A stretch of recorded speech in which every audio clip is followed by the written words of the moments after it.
Welcome to new TV Telugu. Tamil Nadu ముఖ్యమంత్రి C Joseph విజయ్కు తొలి రాజకీయ అగ్ని పరీక్ష ఎదురైంది. దశాబ్దాలుగా నలుగుతున్న కావేరీ జలాల వివాదం విషయంలో ఆయన వైఖరి ఇప్పుడు రాష్ట్రంలో తీవ్ర చర్చనీయాంశంగా మారింది. ఈ అంశంపై చర్చించేందుకు అఖిలపక్ష సమావేశం ఏర్పాటు చేయాలన్న ప్రతిపక్షాల డిమాండ్ను ఆయన ప్రభుత్వం తిరస్కరించడంతో రాజకీయ వేడి రాస్తోంది. కావేరీ సమస్యపై వెంటనే అఖిలపక్ష సమావేశం ఏర్పాటు చేయాలని ప్రతిపక్ష డీఎంకే ఇతర పార్టీలు ప్రభుత్వంపై తీవ్ర ఒత్తిడి తెస్తున్నాయి.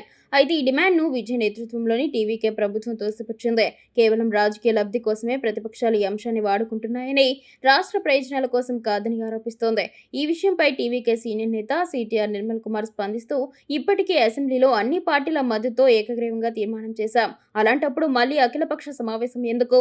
కేవలం మా ముఖ్యమంత్రికి సమస్యలు సృష్టించాలని డీఎంకే చూస్తోంది తప్ప తమిళనాడు సంక్షేమం వారికి పట్టదు అని విమర్శించారు.